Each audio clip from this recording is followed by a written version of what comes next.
안녕하세요. 허재영 기자입니다. 네. 지난 주말에, 윤석열 씨 부인, 김건희 씨가 사과를 했네요. 네. 이번에는 개 사과 사진 안 들고 나와가지고, 무슨 얘기 하나, 이렇게 지켜봤는데, 그래요. 네. 남편에게 사과하러 나왔냐? 뭐 이런 평이 좀 있더라고요. 아니 그리고 사과를 한 건 좋은데 뭐 앞으로 뭐 어떻게 책임지겠다는 얘기가 없어. 그 사과 어떻게 보셨습니까? 네. 잠시 후에 논평 함께 하시겠고요.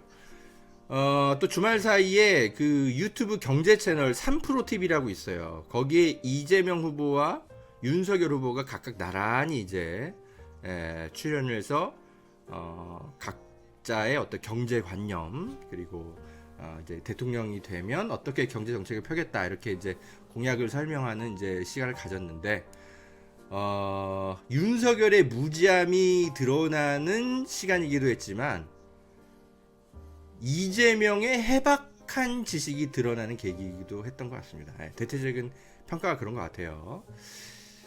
이것과 관련해서도 잠시 후에 좀 논평을 좀 하겠고 정경심 교수 재판 앞으로 좀 어떻게 진행될지 지난주 금요일에 제가 한번 좀 이제 굉장히 좀 전향적인 판단이 나올 것 같다라고 제가 예측을 해드렸는데 시간상 더 못해드렸던 이야기 오늘 좀 더 하겠습니다. 자, 늘 허재현 TV를 아껴주셔서 감사합니다. 여력이 되시는 분들만 좀 후원을 좀 부탁드리고요. 네. 광고만 봐주셔도 감사하겠습니다. 광고 듣고 다시 올게요. 여러분, 보험 어떻게들 가입하셨나요? 보통 아는 분들 통해서 묻지마 가입 많이들 하시죠? 저도 그렇습니다. 그렇다 보니까 내게 꼭 필요한 보장들은 포함됐는지, 지금 내가 내는 보험료는 적당한지 모르는 경우가 태반이죠. 이런 분들을 위해 전문 보험 클리닉 업체 더 착한 보험 클리닉을 소개해 드립니다. 허재현 기자를 후원하시는 분들이 모여 있는 곳이니까 객관적이고 착한 상담 해주는 업체 같아요. 상담 받으실 때 허재현 기자 방송 보고 연락합니다 하고 말해보세요. 업체는 제가 말해 놓겠습니다. 이 광고는 허재현 TV 유튜브 방송 수익 구조 개선을 위해 마련되었습니다. 고맙습니다.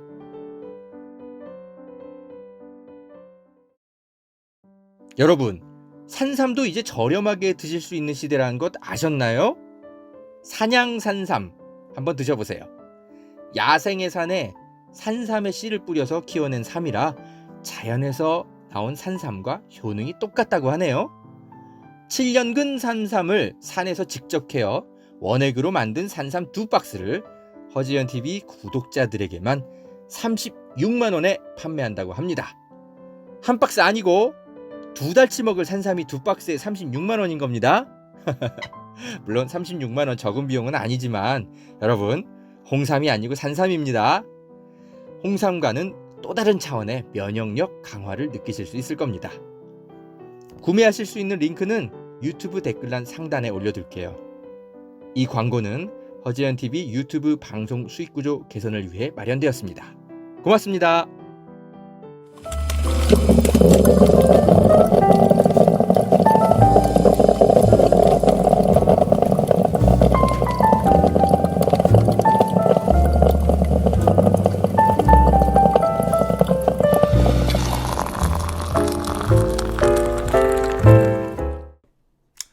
네, 허재영 기자입니다.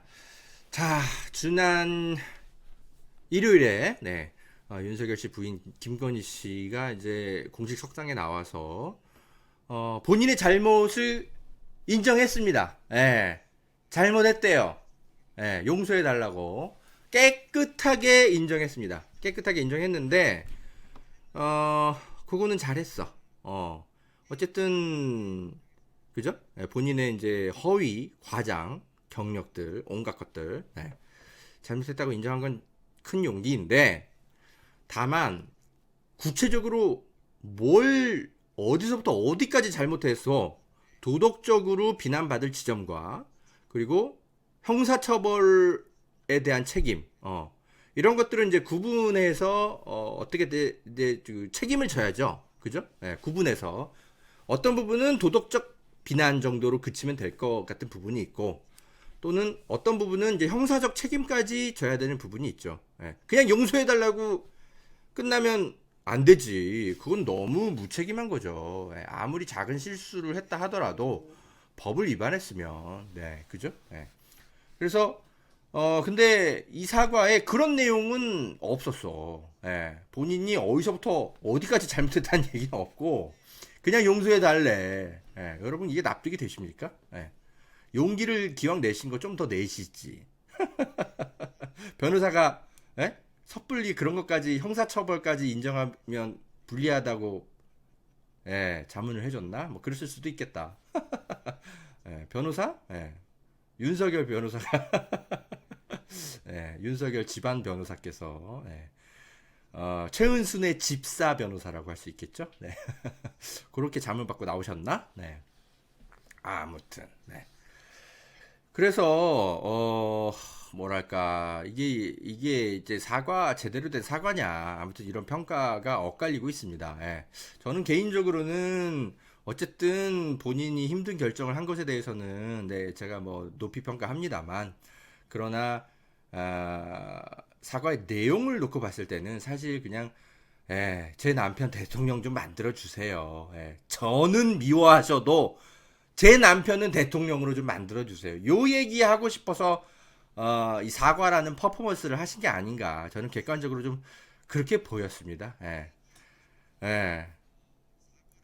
특히 그 사과 앞부분에 본인의 연애 경험담을 굳이 뭐하러 얘기해? 무슨 심파도 아니고. 그래가지고 네티즌들이 패러디 영상까지 만들었더라고. 여러분 이거 잠깐 보실래요? 이미 보신 분들 계실 겁니다. 이게 그 영화 그 엽기적인 그녀 있잖아요. 거기 보면 이제 자기 남자친구에게 뭐 고백하는 뭐 그런 장면이 있었겠죠. 그거랑 비교하면서 네티즌들이 이걸 패러디 영상을 만들었더라고. 이거 잠깐 한번 봐보실래요? 제가 남편을 처음 만난 날 검사라고 하기에 무서운 사람인 줄만 알았습니다.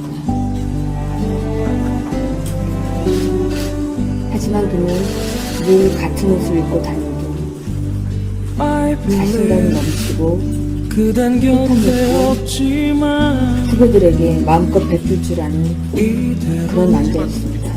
이별은 아니겠죠. 몸이 약간 저를 I 걱정해 believe 밥을 먹었냐, 나에게 오는 날씨가 길에 추운데 따뜻하게 입어라, 조금 멀리 늘 전화를 잊지 않았습니다. 돌아올 뿐이겠죠. 네. 아니 뭐 이런 얘기를 뭐하러 해? 그러니까 전략적으로 동정심을 좀 유발해 보자 뭐 요런 거 아니었나 그렇게 이제 추측은 되는데 그래요. 네 어떤 누가 이렇게 조언했는지 모르겠지만 아무튼 네 대단하십니다. 그래가지고 네티즌들이 이게 뭐 연애 경험담을 뭐 얘기하러 온 거냐? 그러면서 근데 이게 그 이 짤이 무슨 뭐 이렇게 그 진보 진영의 무슨 커뮤니티에서 만들어진 게 아니고 보수 진영의 무슨 그 축구 무슨 커뮤니티 같은 데서 누가 만들어서 올렸다 그러더라고. 그러니까 지네 편이 보기에도 황당했던 거지. 어떻게들 보셨습니까? 그 제가 지난 주말 사이에 요런 논평글을 써드렸어요. 김건희 씨의 사과문 어떻게 볼 것인가. 진중권 씨가 과거에 이제 추미애 장관 이제 아들 관련한 이제 뭐 어떤 이제 뭐 그런 논란이 있었을 때 사과문을 올렸잖아요. 그거 갖고 진중권이 사과문에 대한 평가를 한 게 있더라고. 요걸 그대로 대입해가지고 김건희 사과문에도 똑같이 논평을 할 수 있겠더라고. 그때 진중권이 무슨 얘기를 했냐면 추미애 사과를 하긴 했는데 도대체 왜 사과를 했는지 모르겠다. 그 이유가 안 나와 있다. 그죠? 해야 할 얘기는 모조리 빼놓고 엉뚱한 얘기만 했다. 남편이 교통사고를 당했다는 얘기는 못하러 하고, 예? 도대체 그게 무슨 이상한가 무슨 관계가 있냐? 어? 예, 자신은 원칙을 지켰다는데 왜 사과를 합니까? 네, 불필요한 얘기만 줄줄이 늘어놓고 정작 해명이 필요한 부분들은 다 스킵해버렸다. 장관님께 국민들이 듣고 싶어하는 해명이 뭔지 다시 한번 짚어드리죠. 어쩌고저쩌고. 네, 진중권 씨가 추미애 장관에게 했던 말인데 요거 그대로 김건희 씨에게 돌려줄 수 있을 것 같지 않습니까? 그래서 제가 이렇게 썼어요. 예, 똑같잖아. 김건희 씨 사과를 하긴 했는데 도대체 왜 사과를 했는지 모르겠어요. 그 이유는 하나도 나와 있질 않고, 그죠? 예. 어디서부터 어디까지 경력 위조를 했고, 학력 위조를 했고, 어디까지 도덕적 책임을 지겠고, 어디까지 형사적 책임을 지겠고, 그게 없어. 해야 할 얘기는 모조리 빼놓고 엉뚱한 얘기만, 그죠? I believe 그댄 곁에 없지만 남편이 몸이 약한 저한테 밥 먹고 다니라고 얘기를 했고, 네, 검사라고 하길래 무서운 사람인 줄만 알았는데, 네, 어쩌고저쩌고. 아이를 어렵게 가졌는데, 예? 이렇다는 얘기는 뭐하러 하고, 예? 그죠? 이게 무슨 사과야? 쓸데없는. 그게 학력 위조 사과랑 무슨 관계가 있는 거예요? 누가 지가 윤석열이랑 무슨 연애하면서 만났는지 누가 그거 알고 싶대? 그건 니네 집에서 그냥 포도주 마시면서 얘기해. 오빠 그때 우리 참 좋았는데 니네 둘이 알아서 해. 왜 그걸 전 국민이 그걸 알아야 되냐고. 예? 밥은 먹었는지 어땠는지 안 궁금해. 그죠? 예. 반성을 하실 거면 책임을 지십시오. 딱 어디까지? 조국 가족이 책임진 것처럼. 예. 조국 장관이 어떻게 책임을 졌습니까? 예. 사과 여러 번 했죠. 예. 그리고 장관직에서 한 달인가 두 달 만에 사퇴했죠. 예. 윤석열 씨, 사퇴하실 겁니까? 딱 조국 가족이 우리 사회에 책임진 것처럼 사과하시면 됩니다. 그리고 책임을 지세요. 그런데 제가 볼 땐 책임 안 질 것 같아. 워낙 뻔뻔한 인간들이라. 그리고 진중권 씨는 또 왜 이렇게 조용합니까? 추미애 장관한테 했던 딱 그 기준대로 김건희 씨의 사과문을 한번 보세요. 당신이 진영주의에 안 빠져 있고 객관적인 논평가라고 생각한다면 똑같은 얘기를 김건희 씨에게도 돌려줄 수 있어. 또 이건 또 조용히 있다? 진중권이? 지야말로 진영주의자면서. 아유. 조국만큼만 하면서 살면 누가 뭐라고 욕합니까? 그렇지. 그리고 제가 하나 의아한 게 김건희 씨가 마치 이제 검사 남자친구를 윤석열을 통해서 처음 만났던 것처럼 그렇게 이야기를 했잖아요. 그러니까 자기는 검사라 그러면 그냥 무서운 사람인 줄만 알았는데 윤석열을 내 남자친구를 보니까 그런 사람이 아니더라. 그런 얘기를 해. 근데 우리가 다 알고 있지 않습니까? 김건희 씨가 검사 남자친구가 윤석열이 처음이 아닌데. 그잖아요. 이게 그 법무부의 이제 그 공식 회신 자료인데 정대택 씨라고, 그죠? 최은순 씨랑 이제 법적 분쟁도 있고 막 이랬던 분이잖아요. 그분이 이제 법무부에서 받은 회신 자료가 있어요. 여기 보면은 2013년도 그때 박근혜 정부 때 윤석열 검사가 이제 정직 1개월 처분을 받았단 말이죠. 그때 정직 1개월 처분 받은 사유가 이거예요.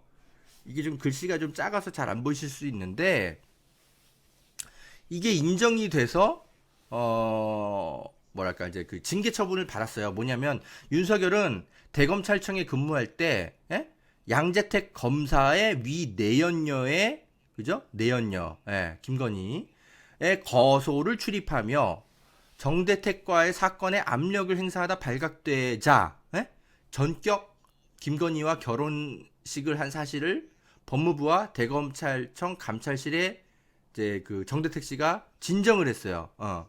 그래가지고 그랬는데 본인이 부인한다는 사실만으로 혐의 없음 처분하고 서울중앙지검 검사로 전보하에서 서울 동부지검으로 이 진정을 송부하고 처리할 예정이라는 통보 후에 미결. 그러니까 하여튼 약간의 이제 그 좀 다툼이 있는 사안이긴 한데 어쨌든 법무부에서도 인정하는 건 김건희 씨의 검사 첫 남자친구가 윤석열은 아니라는 거. 그죠? 근데 뭐 검사를 처음 만난 것처럼 얘기해. 이거 국민들이 다 알고 있는데. 그래가지고 양재택 어머니를 우리 강진구 기자가 직접 찾아가서 만났잖아요. 그래가지고 그 아줌마가 다 얘기했잖아. 그 할머니가. 원래는 양재택 내 아들이랑 사귀었는데 내 아들을 배신하고 다른 남자한테 갔다. 그죠? 다 인정했어요. 할머니가.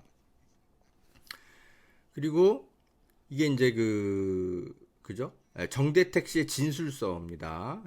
최은순에게 어머님 하면서 그 양재택 씨가 대전지검과 서울 남부지검 차장검사로 재직하면서 본처와 이혼하고 최은순 씨에게 장모님인 거죠. 그러니까 어머님 하면서 경기도 팔당댐 근교의 모친의 거소에 최은순과 그죠? 그 양재택의 처를 누구 탄원인의 처? 이건 정대택 씨를 얘기하는 것 같다. 정대택 씨의 처를 초대해서 친분을 나누게 하고 양재택의 모친은 김명신을 며느리라고 한 사실이 있습니다. 어쩌고저쩌고. 그래요. 이게 지금까지는 이게 정대택 씨의 이제 일방적인 주장이었다가 그죠? 양재택의 어머니도 그 말 맞아요. 강진구 기자한테 사실 확인한 거 아니야. 그리고 법무부에 당시 윤석열 씨 2013년 징계 기록에도 그런 내용들이 일부 써 있고요. 그래서 내 남자친구는 윤석열이 처음이다. 검사 남자친구. 과연 그렇습니까? 제가 남편을 처음 만난 날 검사라고 하기에 무서운 사람인지만 알았습니다. 하지만 그는 늘 같은 옷을 입고 다니고 어쩌라고? 자신감이 넘치고 그댄 곁에 없지만 후배들에게 마음껏 베풀 줄 안 아는 꺼져. 그런 남자였습니다. 그만. 이별은 아니겠죠. 더 이상 보고 싶지 않아. 근데 저는 아무튼 둘이 연애를 했거나 말거나 검사 남친이 몇 명이었거나 제가 크게 관심 있는 건 아니에요. 다만 입만 열면 거짓말하는 것 같아서 그래. 입만 열면. 그러니까 니들이 남자친구가 몇 명이었는지 우리 그런 거 관심 없다고. 그러니까 아예 얘기도 하지 마. 윤석열이 첫 남자라는 거 그런 거 뭐하러 얘기해. 궁금한 사람들이 있을 수는 있겠지만 그걸 꼭 대국민 기자회견에서 그걸 얘기해야 돼? 그냥 페북에 쓰고 마세요. 왜 전 국민한테 얘기를 하고 그래. 그것도 사과하는 자리에서. 남자친구 몇 명이었는지 안 궁금하다니까. 자, 김건희 씨의 사과 퍼포먼스에 대한 허지영 기자의 논평이었습니다. 자, 각자 여러분들이 알아서 판단하십시오. 어쨌든 저는 김건희 씨가 구체적으로 어떻게 책임지겠다고 얘기한 게 없는 이상 저는 이 사과가 굉장히 부족하다고 생각합니다. 그리고 영부인 본인이 안 하겠다 이렇게 얘기를 하던데 당연히 안 해야지. 미쳤습니까? 근데 그건 너무 당연한 거고 어디까지 책임질지 얘기를 하라니까. 자, 그럼 여러분이 이제 더 구체적으로 판단하시기 바라고요. 자, 지난 주말 사이에 경제 유튜버죠. 블록버스터 유튜버죠. 허재현 따위와는 비교도 안 되는 구독자 수를 가지고 있는 3프로TV. 사실 제가 3프로가 그렇게 유명한 분들인지 전 잘 몰랐어. 제가 워낙 경제에 좀 문외한이거든요. 예. 경제 쪽은 제가 사실 잘 몰라요. 예. 그래가지고 경제 별로, 전 주식 투자도 안 해봤거든. 심지어 바쁘게 살기도 했고. 예. 그래가지고 사실 잘 몰라. 근데 이 3프로 TV가 굉장히 유명한 방송이더라고. 구독자가 150만 명이 넘던데요. 그렇더라고. 몰랐어. 근데 야, 여기에 이재명 후보랑 윤석열 후보를 이제 각각 따로따로 이제 불러가지고 한꺼번에 콘텐츠를 업로드한 거야. 한 1시간 반 정도 각각 이제 질문을 던진 거죠. 예. 뭐 비슷한 질문도 있고 다른 질문도 있는데, 이 후보들이 과연 어떤 자세로 또는 어떤 이제 그 지식을 가지고 이 경제 문제를 대하는가. 예. 이 3프로가 각각 경제 전문가들인가 봐요. 예. 사실 저는 잘 모르는 분들인데, 나름의 이제 그 각 분야에서 상당히 이제 그 인정받는 경제 전문가들인가 봐. 질문의 수준도 아주 높고, 그렇더라고요. 예. 그래가지고 이제 하여튼 봤는데, 윤석열과 이재명이 같이 나왔거든요. 근데 이제 전반적인 언론의 평이 이렇습니다. 예. 예. 윤석열이 판정패를 당했고 이재명이 이겼다. 예. 이게 서울경제라고, 얘네들 되게 보수적인 경제신문이거든요. 얘네들조차도 차마 윤석열과 이재명이 비등비등했다라고 기사를 못 쓰겠나 봐. 여러분 그 3프로TV 유튜브 검색하면 바로 있어요. 검색하면 금방 나옵니다. 뭐 윤석열 편도 한번 보시려면 보세요. 근데 저는 이제 인내심을 갖고 끝까지 다 봤어요.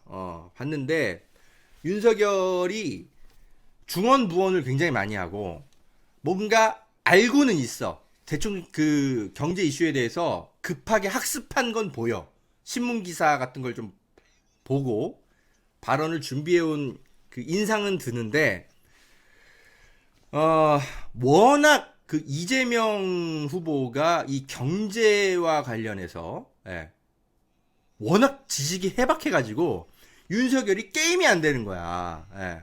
윤석열이 물론 그 굉장히 이제 무능한 이제 좀 바보 같은 이미지가 좀 있죠. 예. 뭐 그런 것도 있긴 한데, 그런 걸 떠나서 이재명 후보가 너무 지난 그 대통령 후보들 중에 거의 역대급의 경제적 지식을 가지고 있더라고. 사실 이건 저도 몰랐어요. 예. 제가 이재명 지사 안 지도 꽤 오래됐고, 제가 이제 뭐 오늘은 좀 이런 이제 구체적인 이제 그 얘기를 할 시간은 아니니까 나중에 말씀드릴게요. 제가 이재명 후보랑 평소 어떤 관계였고 어떤 대화를 많이 해왔는지.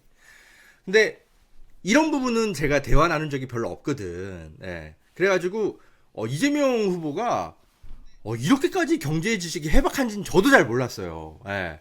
사실 의외의 발견이야. 그러니까 어떻게 보면 윤석열은 좀 운이 없기도 해. 하필이면 이런 넘사벽 수준의 경제 전문가를 만난 거야. 그래가지고 안 그래도 윤석열이 이 바본데 하필이면 대선 후보로 이재명을 만나가지고 더 자신의 그 바보 같은 모습이 더 확 비교가 돼버린 거야. 그래가지고 예, 사실 이전의 대통령 후보들 보면 박근혜도 그렇고, 예, 뭐 김영삼은 더 말할 것도 없고, 사실 문재인 대통령도 이 경제와 관련해서는 이렇게까지 이재명처럼 해박한 지식을 보인 적은 없어요. 그래서 어쩌면 그 답답해 보이는 홍남기 경제부총리한테 다 맡겨놓고 정치 외교 이런 쪽으로만 이제 본인이 좀 집중하신 게 아닌가, 이런 생각도 저는 좀 해봤는데, 하여튼 그 이전에 20-30년 동안 우리가 만나왔던 대통령 후보들 중에 이재명 후보만큼의 역대급의 해박한 지식을 보여준 후보가 없었어. 저는 이번에 이재명에 대해서 조금 더 새롭게 발견하게 됐다고 해야 될까요? 이재명 별명 중에 천재명이라고 혹시 있습니까? 저는 거의 이재명이 이렇게까지 경제 해박하구나. 저는 새로 발견했어요, 사실. 그래서 이 사람이 이제 성남시의 그죠? 모라토리엄 선언까지 했던 성남시의 재정 적자를 극복해내서 굉장히 많은 이제 그 호평을 받고 그러면서 복지할 건 다 하고 경기도지사가 그렇게 해서 이제 경기도정 또 잘 이끌어가지고 여기까지 온 거잖아요. 그러니까 이게 뭐 행정의 달인 뭐 이런 정도로만 알고 있었는데 이 사람은 기본적으로 경제적 지식이 해박했던 거야 보니까. 그 내공이 굉장히 탄탄했던 거예요. 예. 이 사람은 운으로 여기까지 온 게 아니야. 사실 민주당에서도 기반도 굉장히 허약했고 제가 너무 잘 알거든요. 이 사람 이재명파가 사실 불과 1, 2년 전만 해도 10명도 채 안 됐어요. 제가 누구보다 이거 잘 알거든. 그래서 여기까지 온 게 사실은 이재명의 실력 때문인데 누구의 계파도 없고 사실은 뒷배경도 없는 사람이야. 근데 여기까지 온 게 이재명의 내공이 굉장히 탄탄한 사람이란 건 제가 알고는 있었는데 이 정도까지인지는 저도 몰랐어. 그래가지고 이제 네티즌들이 다들 난리가 난 거죠. 다들 막 지금 이재명 보면은 댓글들이 다 이래. 이재명이 똑똑해 보인다. 대통령 보면 경제정책 더 잘할 것 같다. 다 이래, 다 이래. 만원어 기자님 감사합니다. 그러니까 윤석열이 바보 같은 면도 분명히 있지만 뭐 그런 거는 뭐 떠나서 윤석열이 이거 뭐 누구랑 갖다 붙여놔도 이재명의 이 해박한 지식이 놀라울 정도라니까. 이번 3프로 TV 보면서 너무 깜짝 놀랐어요. 저도 깜짝 놀랐어. 윤석열이야 뭐 바보 같은 얘기할 거는 뭐 대충 예상은 했지만 이재명이 이렇게까지 천재적일 줄은 사실은 몰랐어요. 시간이 되시면 윤석열은 너무 답답하니까 웬만하면 그냥 뭐 패스하시고 이재명 씨의 그 천재적인 그 답변들 한번 들어가서 보세요. 그래가지고 제가 이제 편견인지 모르겠지만 이 3프로 TV를 이제 이재명 편과 윤석열 편을 제가 다 봤는데 이 윤석열과 대화할 때는 이 3프로들이 표정이 다 굳어 있어. 애써 화제를 전환할 때만 가끔씩 웃고 얘기를 듣고 있을 때는 다들 그냥 그죠? 얼굴이 다 굳어. 윤석열이 안원. 하도 막 중언부언을 하고 얘기가 막 길어지니까 왜냐면 뭘 잘 모르기 때문에 간결하게 얘기를 못 하는 거야 윤석열은. 3프로들 표정이 다 굳더라고. 근데 이재명과 대화할 때는 얘기가 서로 주고받고 하는 게 많아. 그만큼 여유가 넘치는 거거든요. 그러니까 왜냐면 이재명이 콘텐츠가 워낙 탄탄하니까 이 경제 전문가들이 할 얘기가 많은 거야. 서로 주거니 받거니 한다고. 근데 윤석열 편을 보면 3프로들이 질문을 하고 그리고 윤석열이 한 5분 동안 혼자서 막 떠들어. 그래서 3프로들은 그냥 가만히 듣고 있고. 왜냐면 주고받고 할 게 없거든.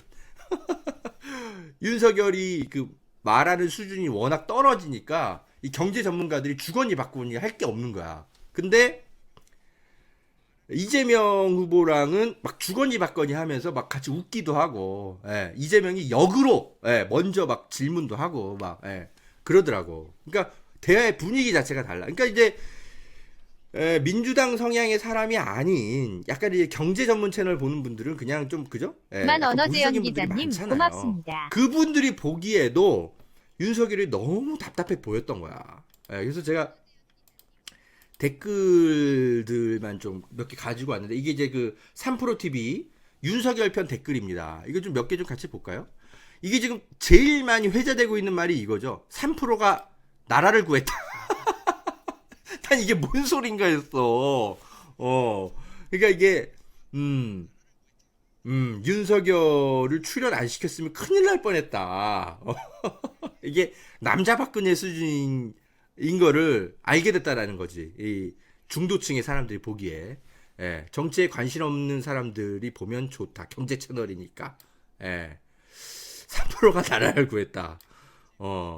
술자리에서 떠드는 얘기만도 못한 얘기를 진중하게 들으며 차분히 진행 이어가신 진행자분들이 진정 프로다. 그죠? 뭐든지 잘 아는 사람의 얘기는 이해하기가 쉽다는 진리를 다시 한번 확인한 영상입니다. 그러니까 제가 계속 말씀드리잖아요.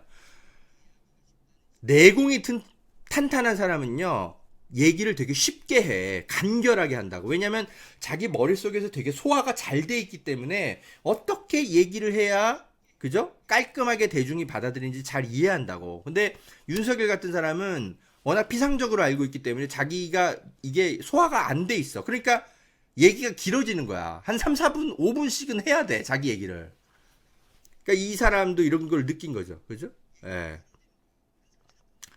3%가 나라를 구했다는 말 인정합니다. 대단합니다. 다들 3%가 나라를 구했대. 자, 기존 언론이 마사지를 하면 어떤 인물을 대선 후보로 만들고 지지율 1위를 만들 수 있는지 무섭습니다. 네, 3% 만세. 나라를 구했어요.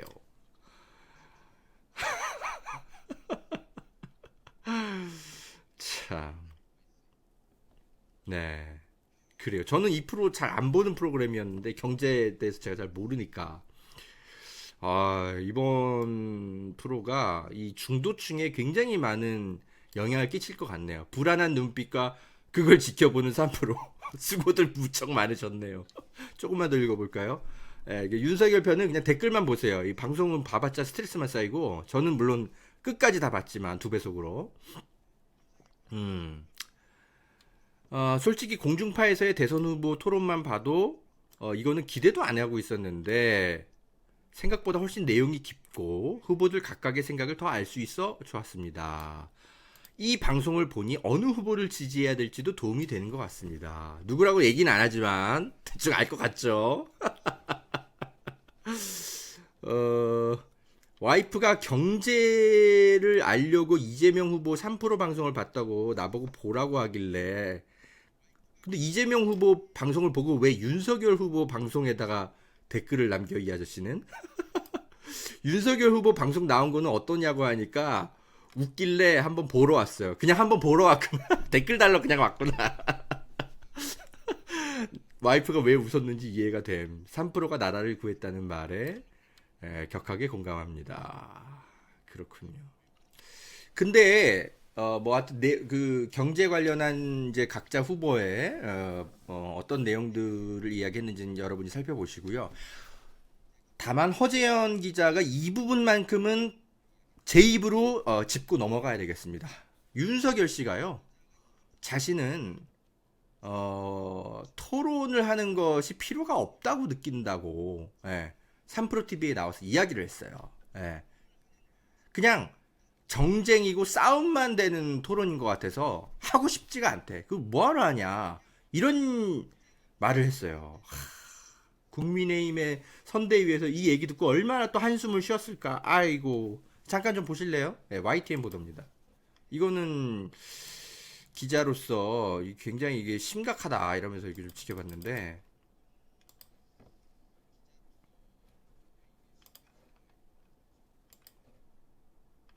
국민의힘 윤석열 대선 후보는 후보 토론에 대해 유권자에게 별로 도움이 안 되는 것 같다는 입장을 밝혔습니다. 윤 후보는 경제 전문 인터넷 방송 3프로TV에서 이재명 후보와 경제 정책을 토론할 시간을 주면 자리를 마련해보겠다는 제안을 받자 토론을 해보니 서로 공격과 방어를 가게 돼 자기 생각을 제대로 설명하기 어렵다며 이같이 답했습니다. 시장에서의 어떤 불공정 거래. 안 들어주시더니 드디어.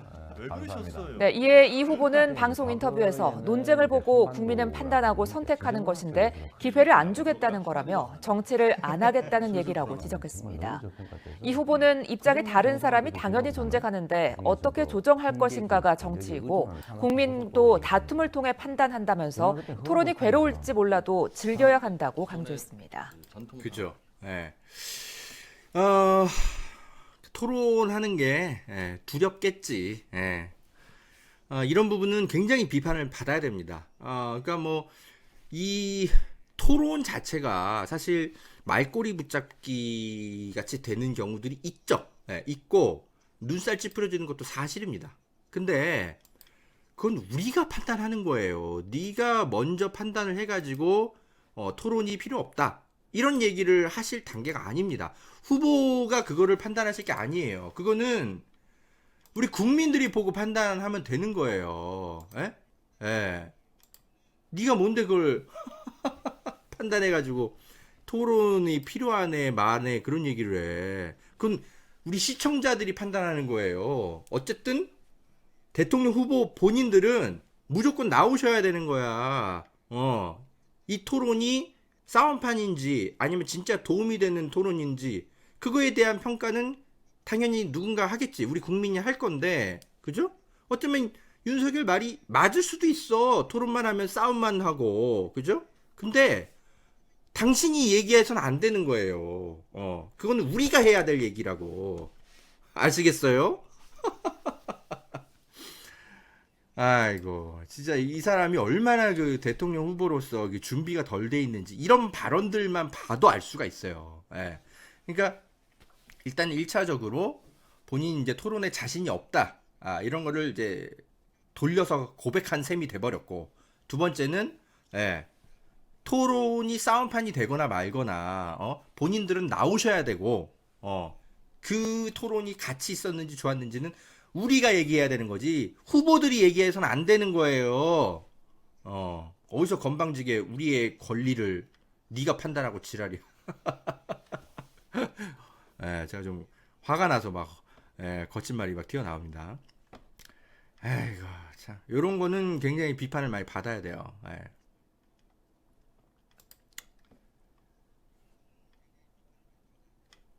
자 그리고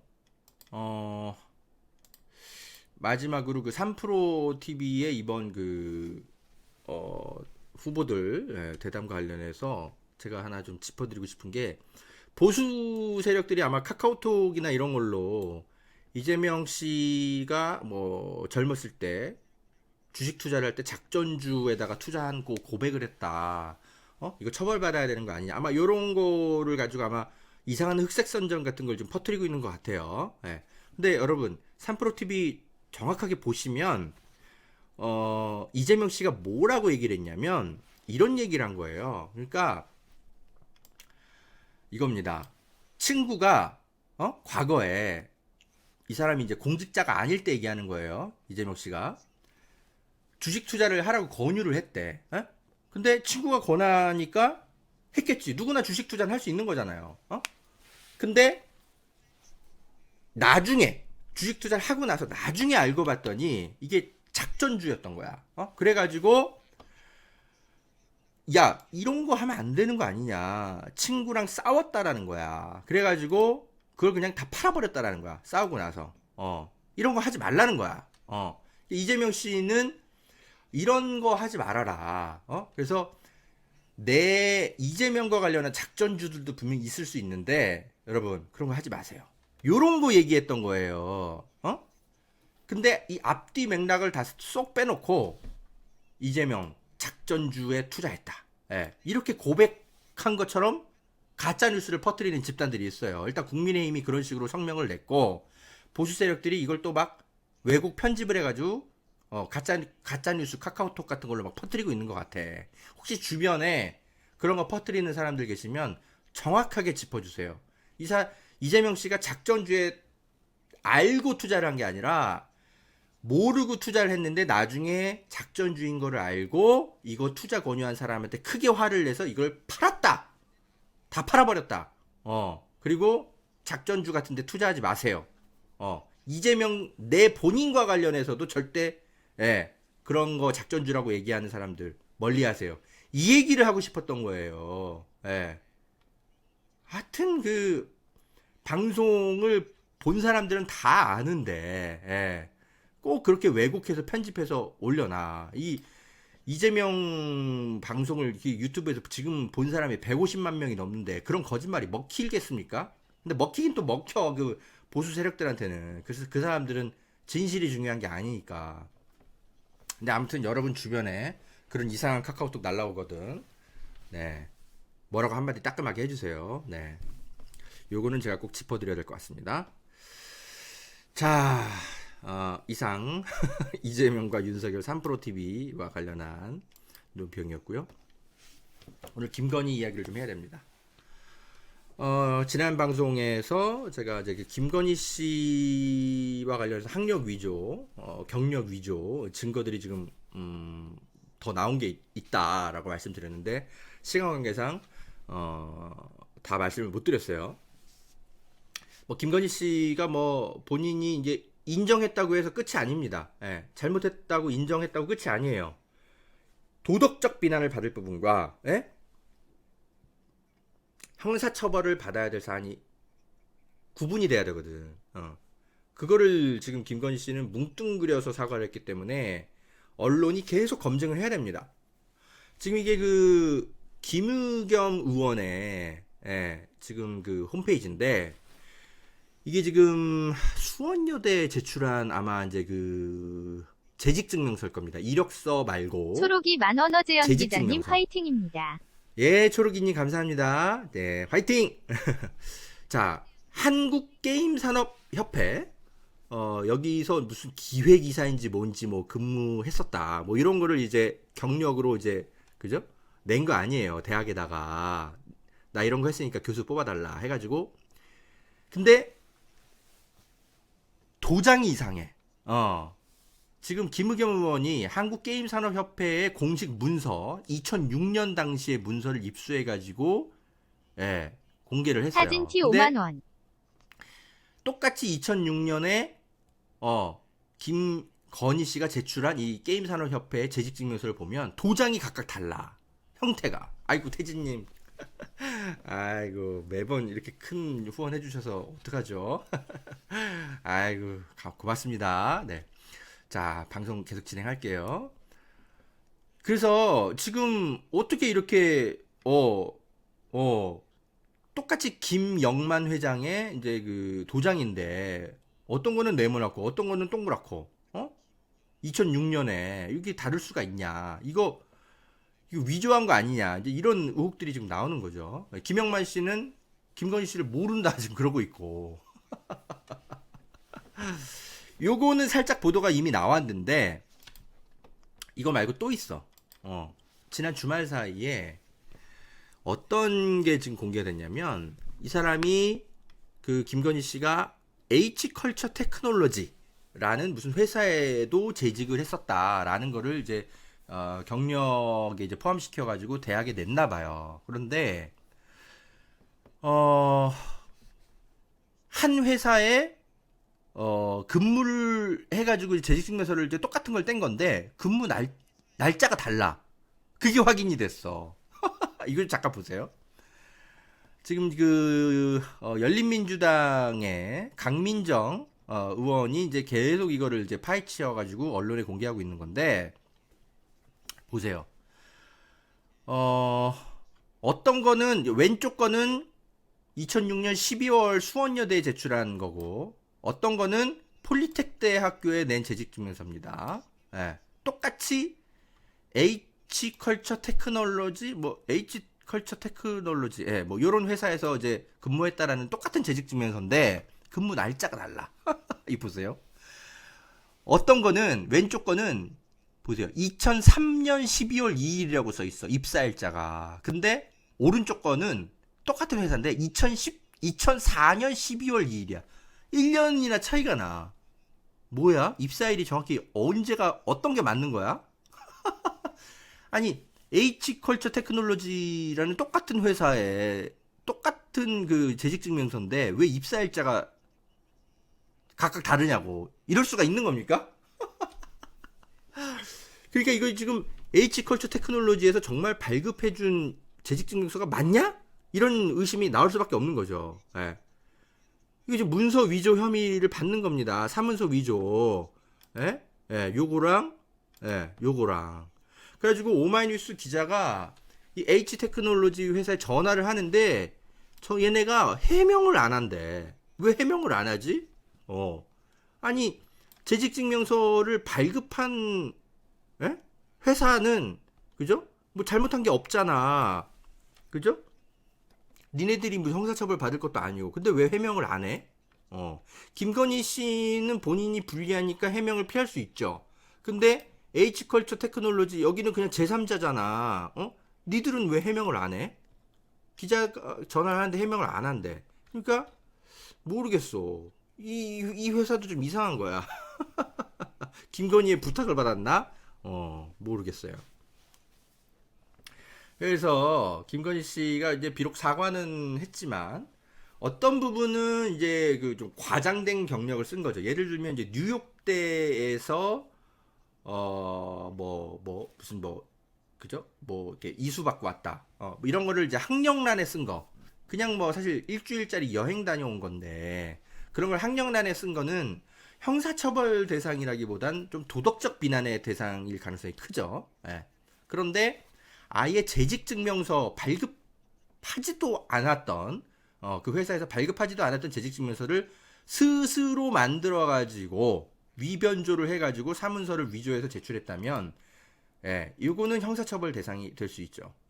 이게 지금 공소시효 논란은 물론 있는데 제가 지금 빨간아재 선배랑 약간 지난주에 한번 통화를 한번 했는데 이게 공소시효가 좀 여전히 남아있다라는 얘기가 있거든요. 근데 요거는 제가 아직 취재가 좀 덜 끝나가지고 그거는 좀 제가 취재가 완료되면 말씀을 드릴게요. 빨간아재 선배가 뭘 좀 분석을 해가지고 방송에서 한번 얘기를 하셨는데 그 말도 설득력이 있거든요. 다만 이제 그거는 제가 법 쪽에 좀 더 자문을 좀 들어가지고 좀 검증을 더 한 다음에 말씀을 드릴게요. 그래서 이게 지금 사문서 위조의 공소시효가 이미 끝났기 때문에 이게 수사가 무의미한 거 아니냐 이런 얘기가 있는데 대부분 기자들이 그렇게 보도를 하고 있어요. 그런데 공소시효가 여전히 살아있을 수 있어요. 왜냐하면 수원여대인가 거기는 계속 그 1년 단위로 연임을 계속 했거든. 그래서 맨 마지막에 그 사문서 위조를 한 게 2014년까지 연장되는 걸로 봐야 된다라는 게 이제 빨간아재 선배 주장이에요. 그렇게 되면은 공소시효가 7년 해서 여전히 남아있을 수가 있거든. 그래서 그거는 제가 조금 더 취재를 해가지고 나중에 좀 설명을 드릴게요. 하여튼 빨간아재 선배 분석도 나름대로 일리가 있어요. 그래 아무튼 형사처벌 받아야 할 것과 도덕적 책임을 질 것들이 좀 구분이 돼야 되기 때문에 여전히 언론들이 이런 재직증명서 위조나 사문서 위조 이런 거에 대해서는 계속 취재를 해서 발굴을 할 필요가 있습니다. 사과한다고 끝이 아니에요. 자, 정경심 교수 재판 이제 그 지난 방송에서 제가 이제 굉장히 그 전향적인 그 어떤 이제 법원의 결정이 나왔다. 동양대에서 이제 가져간 강사휴게실 PC 이게 증거 능력이 인정되지 않을 것 같다. 이제 요렇게 이제 제가 보도를 이제 해드렸죠. 다들 보셔서 아실 겁니다. 김의겸 우리 한겨레 선배이자 이제 열린민주당 의원이죠. 이분의 이제 홈페이지를 들어가 봤더니 이런 내용이 써 있더라고. 이거는 제가 이제 여러분한테 말씀을 안 드렸는데, 정경심 교수의 구속 만기일이 내년 2월 22일이래요. 근데 대법원 판결은요, 여러분, 사실 몇 년 걸리기도 해. 판사들 맘대로야. 근데 이 동양대 PC가 더 이상 증거로 이제 쓰일 수 없게 된 만큼, 이 표창장 위조와 관련해서 정경심 교수에게 씌워진 혐의 상당 부분 이제 무죄가 날 가능성이 매우 커졌죠.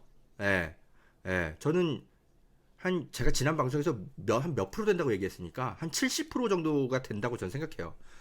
원래는 한 55% 정도로 제가 예상했었죠. 살짝 더 정경심 교수에게 무죄 선고가 나올 가능성이 살짝 더 크다라고 제가 계속 논평을 해드렸다가 계속 제가 1심, 2심에서 제가 저의 분석과는 너무 다른 판결이 나와가지고 약간 멘붕이 왔었는데 어쨌든 이제 이런 이제 동양대 PC의 이제 증거 능력이 이제 거의 이제 그죠? 무너지면서 제가 한 조금 더 확률을 좀 올려드렸죠. 한 70%라고 얘기했습니까, 제가? 아무튼 그 정도라고 보셔도 돼요, 이제 객관적으로. 근데 이게 이제 그 대법원에서 이제 언제까지 심리를 해가지고 이걸 판결할지 모르겠는데 보통 몇 년 걸리기도 하거든요. 근데 이제 정경심 교수 구속 만기일이 내년 2월 22일이고 그리고 대선일이 3월 9일이니까 웬만하면 대법원이 좀 그죠? 빨리 좀 판단을 해가지고 예, 빨리 판결을 좀 했으면 좋겠다. 요런 이제 이야기를 하셨네요. 예. 이건 저도 좀 놓치고 있었는데 그래요. 좀 빨리 좀 판단을 좀 해줬으면 좋겠는데 제가 이제 김우겸 선배 홈페이지 들어가서 약간 놀란 게 뭐였냐면 리포액트 기사를 올려놓으셨더라고. 나는 너무 깜짝 놀랐어. 예. 선배가 제 보도를 보고 있을 거라고 상상도 안 하고 있었거든요.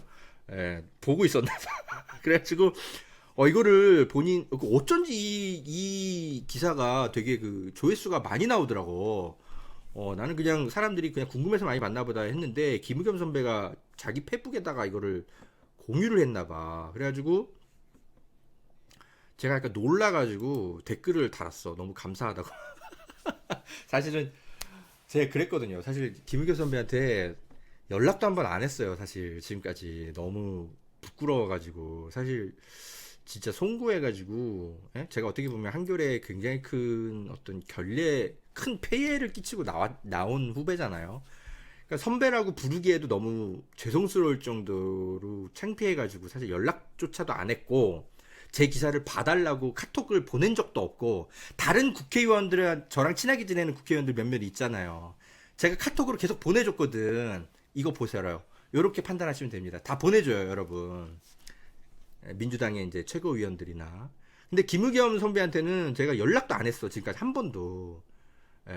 미안해서 못 하겠더라고요. 제가 그래도 염치는 있는 후배라 사고 쳐놓고 선배라고 부르는 것도 너무 미안하잖아요. 그래서 연락도 안 드렸는데 이걸 또 보고 계셨더라고. 그래가지고 이거 내가 너무 감사하기도 하고 창피하기도 해가지고 내가 김우겸 선배한테 처음으로 댓글을 남겼네.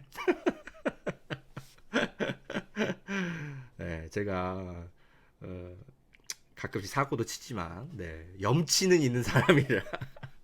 그래서 제가 다른 뭐 정치인들이나 기자들이나 뭐 이렇게 제가 기사는 카톡으로 보내줘도 페북에 절대 제 기사를 공유하지 말아라 라고 당부를 늘 해요. 좋아요도 누르지 말라 그래요. 왜냐면 괜히 나 같은 사람이랑 친하게 지내는 거만으로도 조선일보나 이런 데서 공격받을 수도 있고 내가 또 다른 피해를 주고 싶지도 않고 그렇게 해서 아예 공유도 하지 말라 그러거든. 대신 그냥 당신만 보세요.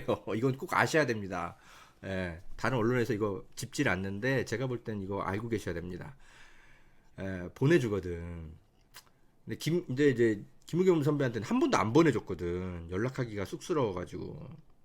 근데 이거를 이제 공유를 하셨길래 앞으로는 보내드려야 되겠다. 이거 참 뭐하다 얘기가 나왔지? 아무튼 예. 이건 제가 이제 놓치고 있었는데 김우겸 의원이 잘 짚었어요. 그래서 이게 3월 9일 대선 전에 결과가 빨리 나오는 게 좋겠어요. 이거는 다들 정경심 교수가 그저 표창장을 위조했다. 지금 다 막 유죄 판결 확정 다 이렇게 알고 있잖아. 근데 대법원에서 이게 뒤집혀질 가능성이 매우 커졌거든. 그러니까 웬만하면 3월 9일 대선 전에 빨리 판단하면 어떻겠냐. 이런 김우겸 의원의 지적이죠. 비프리님, 감사합니다. 나 사실 지금 울고 싶을 지경이에요. 몰라, 그냥 갑자기 슬퍼져요. 고맙기도 하고 슬프기도 하고. 아이고, 언제쯤이면 그때 그 끔찍했던 경험으로부터 자유로워질 수 있을까, 그죠? 참 쉽지 않네요. 그래도 이렇게 아껴주시는 분들이 많다라는 것에 잊지 않고 열심히 살겠습니다. 자, 그래서 이 정경심 교수가 지금 대법원에서 재판을 받고 있는데 이 주심이 누군지 보니까 천대엽 대법관이더라고요. 근데 이 천대엽 대법관이 이게 왜 중요하냐면 여러분, 제가 지난 방송에서 미처 설명을 못 드렸는데 그 교수가 뭐 이제 누구 이렇게 성추행해가지고 뭐 이렇게 기소됐는데 그거 이제 증거가 휴대전화였거든요. 성추행 근거가. 근데 이 휴대전화가 검찰이 임의 수색이라고 해야 되나? 예, 뭐 그렇게 해가지고 가져간 거였거든. 압수수색해서 갖고 간 게 아니라. 그래가지고 이게 증거 능력이 인정이 안 됐어요. 예, 그러니까 지인이 가지고 있었나봐, 이 휴대폰을. 그러니까 지인한테만 허락을 받고, 경찰이 가져간 거야. 본인, 이제, 진짜 휴대폰 주인한테는 얘기도 안 하고. 그러니까, 피의자의 어떤 권리 방어, 제대로 안 된 상태에서 가져간 증거니까, 이거는, 증거로서 인정하면 안 된다. 이런 판단을, 했다고요. 하급심 법원에서. 근데 죄송해요. 말 잘못했어요. 대법원 전원합의체에서 최근에 그런 판결을 했다고요. 근데 그거의 주심이 천대엽 대법관이었더라고. 누구? 정경심 교수의 지금 재판 주심이 천대엽 대법관인데, 예, 그 증거 능력에 대해서, 예, 임의 형태로 가져간 증거물에 대해서 전향적인 어떤 새로운 어떤 판단을 한 것에 대한 대법원 전원합의체 주심 판사가 천대엽 대법관이야. 똑같은 판사야. 그러니까 정경심 교수에게도 똑같이 이 판단이 적용될 가능성이 매우 커졌죠. 임의 제출 맞습니다. JH님 말씀처럼 임의 제출이죠. 그런 좀 분석을 좀 새롭게 또 해드리고요. 다만 지금 이제 몇몇 언론들이 그래도 무죄 예단은 이르다, 이런 이제 좀 조심스러운 분석도 나오고 있어요. 예. 이것도 참조해서 보실 필요 있어요. 여러분, 제가 무조건 정경심 무죄 확정, 제가 그렇게 말씀드린 적 없어요. 예. 절대 여러분 뭐 제가 희망사항이나 희망고문 뭐 이런 거 드릴 생각 없습니다. 여러분들에게 객관적으로만 분석해 드릴 거예요. 저는 여전히 정경심 교수가 유죄 판결 받을 가능성도 20% 이상 있다고 저는 생각해요. 예. 왜냐? 국민일보 보도를 보니까 나름대로 설득력이 있더라고요. 뭐냐면 그 대법원이 임의 제출 형태로 가져간 이제 그 증거에 대해서 이거 함부로 증거 인정하면 안 된다라고 판단했지만 이게 정경심 교수 건과는 차이가 좀 있다. 이런 이제 법조계의 분석을 했더라고. 이 나름대로 설득력이 있어 보이는 게 뭐냐면 그 형사 사건, 그 성추행 사건 그 교수의 휴대폰은요. 지인이 갖고 있긴 했지만 그 교수가 그 휴대폰의 소유권을 그죠? 포기한 적이 없다라는 게 명확한 증거였거든. 예? 그러니까 판사가 이건 주인이 분명히 있는 건데 경찰인지 검찰인지 왜 이걸 압수수색 영장을 정확하게 발부 안 받았냐. 주인이 확실히 있었던 거니까 이거는 이 휴대폰에 대해서는 주인한테 허락을 받든지 판사의 허락을 받든지 했었어야 된다. 이런 판단인 거고, 정경심 교수 사건의 동양대 강사 휴게실 PC는 정경심 교수의 PC라고 정경심 교수는 주장을 하고 있지만 사실상 동양대 강사 휴게실에 오랫동안 방치되어 있었고, 그래서 정경심 교수에게 허락을 받아야 되는지 안 받아도 되는지, 그냥 동양대 조교의 그죠? 허락만 받아도 되는 것인지가 조금 불분명해 보이는 특수한 상황이 있었다. 이 교수 성추행 사건에서 그 휴대폰, 교수의 휴대폰과는 증거물의 성격이 조금 다를 수 있다. 이런 분석을 하는데, 그래요. 그러니까 이게 지금, 나름대로 설득력이 있더라고요. 그래서, 이 소유물의 정보 주체라고 좀 어렵게 표현할 수 있는데, 이 교수의, 그죠? 지인에게 맡겨놓은 그 휴대폰과 정경심 교수가 그냥 동양대에다가 방치해놓고 사실상 관리를 거의 포기하고 있던 그런 PC에 대해서는 증거 능력이 있는지 없는지 이런 부분들을 대법원이 달리 판단할 수 있다. 무조건 이 증거 능력이 배제될 것이라고 보기는 어렵다. 라고 조심스러운 이제 분석을 하는데 이것도 참조해볼 만해요. 물론 그럼에도 불구하고 지금 하급심 법원에서 그래도 이거는 증거 능력 인정하기 어렵다라는 최초의 인정 사례가 지금 나왔기 때문에 확실히 정경심 교수에게 유리한 상황이 된 건 맞아요. 그렇지만 이 대법원의 이제 그 당시에 증거 능력 인정 여부, 그죠? 이미 제출 증거에 대해서 달리 볼 수도 있다. 이 휴대폰과 이 PC 요거 두 개,